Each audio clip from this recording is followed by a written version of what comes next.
তিনটে life lesson যেটা তোমাকে রিচ ড্যাড পুয়ার ড্যাড বই থেকে শিখতে হবে যদি তুমি লাইফে লিটারালি রিচ হতে চাও তো। আর থার্ড নাম্বারটা আমার সব থেকে ফেভারিট। First, rich people don't work for money, money work for them. মানে যেখানে একটা গরিব ব্যক্তি আর এমপ্লয় তার পুরো জীবন কাটিয়ে দেয় টাকা ইনকাম করার জন্য, সেখানেই একটা বিজনেসম্যান আর সাকসেসফুল পারসন, ধনী ব্যক্তি এমন একটা সিস্টেম তৈরি করে যেখানে সে ঘুমিয়েও থাকলে তার পকেটে টাকা আসতে থাকবে। মানে তার টাকা তাদের জন্য কাজ করছে।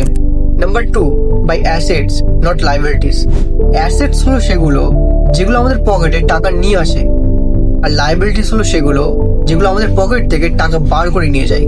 যেমন আমাদের ইউথদের লাইফের ফার্স্ট ড্রিম কি থাকে, যে আমি একটা ভালো ফোন কিনবো। এখন সেই ফোনটা কেনার পর সে কি করে, মাসে মাসে রিচার্জ করে আর রিলস দেখে, টাইম ওয়েস্ট করে। যেখানে সেই ফোনটা কেনার পর তার পকেটে টাকা আসছে না, বরং আরো টাকা যাচ্ছে। এটাই হলো লাইবিলিটিস। গরিবরা সবসময় নিজেদেরকে লাইবিলিটিসের মধ্যে ডুবিয়ে রাখে, কারণ তারা নিজেদেরকে ধনী দেখাতে চায়, ধনী হতে নয়। আর সেই জায়গায় ধনীরা সেই সব অ্যাসেটস কিনে রাখে যেগুলো তাকে টাকা ইনকাম করে দেবে। আর এটার জন্যই ধনীরা আরো ধনী হতে থাকে, আর গরিবরা সারা জীবন গরিবই থেকে যায়, কারণ তারা অ্যাসেটস কিনে রাখে না। আর নাম্বার 3, গেট ফাইন্যান্সিয়াল নলেজ।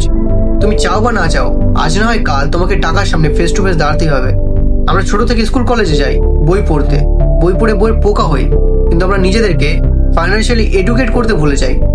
আর এটাও বলা যেতে পারে যে স্কুল কলেজ আমাদেরকে সেই শিক্ষা দেয় না যে কি করে টাকা ইনকাম করতে হয়। যদি তুমিও ফাইন্যান্সিয়াল প্রবলেম থেকে বাঁচতে চাও, তাহলে তোমাকে অবশ্যই ফাইন্যান্সিয়াল এডুকেশন নিতে হবে। আর তার জন্য বেস্ট বুক হচ্ছে রিচ ড্যাড পুয়ার ড্যাড। যদি তুমিও এই বইটা ফ্রি অফ কস্টে পড়তে চাও, তাহলে কমেন্টে লিঙ্ক টাইপ করে দাও, আমি তোমাকে পার্সোনালি এই বইয়ের PDF সেন্ড করে দেবো।